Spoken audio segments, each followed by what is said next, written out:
I mean, when I heard this statistic, I was just shocked, right?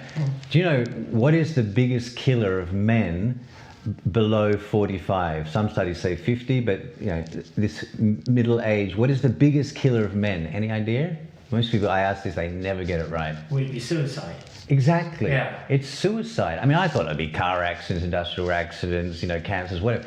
No, it's suicide. And this is something that is not spoken about. And there's a, you know, vast, it's, you know, increasing, I think like 14% over some period. Oh yeah, we have a huge bipolarity pandemic among right, and it's also quite big amongst youth as well. And when they ask the youth, you know, what's one of the things that really depresses you, they often refer to this social media. I kind of, you know, in some ways call it, you know, fake book, because everybody's kind of like, they put on there, I'm doing wonderful, I'm doing great, you know, I'm having this wonderful day, and people that are feeling a bit depressed, you know, having an average day, they look at someone and go, everyone else is happy except me.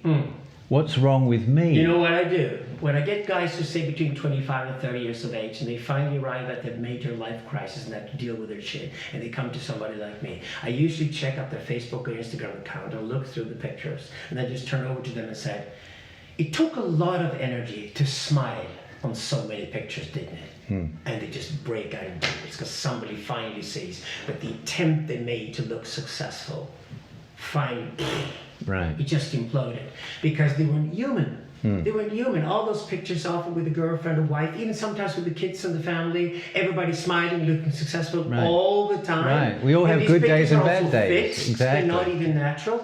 So they get all these pictures. And this is the way they present themselves to the outside world, but that's also the way they then present themselves to themselves. Right. And if you look at that afterwards, they just like devastated because they weren't human and all of that. And finally the breakdown is that this is the healthiest reaction your body ever did to you, because now we can finally start working on you getting some kind of balance into your life.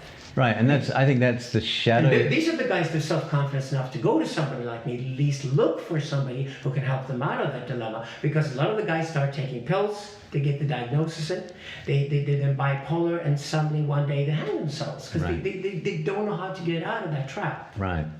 And you know, I remember you said something like a lot of young men are in different groups. Can you repeat that? They have 3 different kind of things they do in their spare time. Do you remember this? Well, young men look for groups to begin with, right? That's a healthy thing. The gang, you know, getting 5 guys together and doing things together, I think is incredibly important, especially from your late teens and until your late 20s. This is actually the center of your life by then, before you're actually a man. But what's the movement going to? I think you said like porn is one big thing, gaming and hate groups or something? Yeah, because this is what the guys do when they lack self-confidence and they go online. So they go into pornography, which is a very solitary experience, right?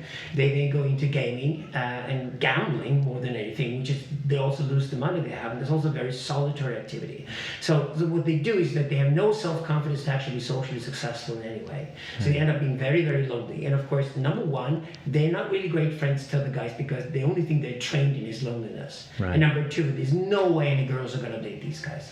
They're the ultimate losers to women, right? And this is the new male-dominated underclass in our society. We've got to have women in the middle, very much in the middle, because women can, after all, they struggle, they have their crises and things, and, you know, they try to get things right, including their sexuality, as you know, but they're urban and they're used to the digital environment. Women on average have 4 times as many Facebook friends as the average man does.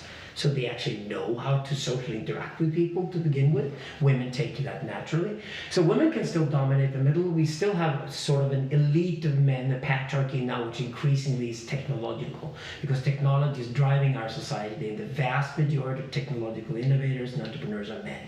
So they're going to dominate the top of society. But we also have a new male-dominated underclass. And these guys are online, they're in social media, like everybody else, but they only go with activities where they're not challenged by anybody, because so they get very lonely. Okay? Right, and their idea of sexuality is strictly through pornography. Right, maybe that explains, you know, I'm always kind of researching this, you know, what creates depression in people. Maybe that's one reason why it's so heavily skewed towards men compared to women, is that maybe women are better at sharing when they feel depressed. I think a lot of men, we try and, you know, shoulder that and not show our emotions and isolate ourselves. And I think that's also one of the shadow sides of our current culture, where it's all about, I'm perfect the way I am. You know, I'm doing great. We're all perfect. You know, it's like, you know, I always say, you know, if you think you're perfect the way you are, maybe you have low standards, right? Well, and to begin with, that's just perfect as a facade. Right. Almost like a still picture, right? At the end of the day, where you show yourself and your achievements to somebody else really is in the sex act, isn't it? So if you haven't even figured out what your sexuality is like, what drives you, and you haven't really started training it and working on it, then what do you have? Well, you have nothing to achieve. That's what.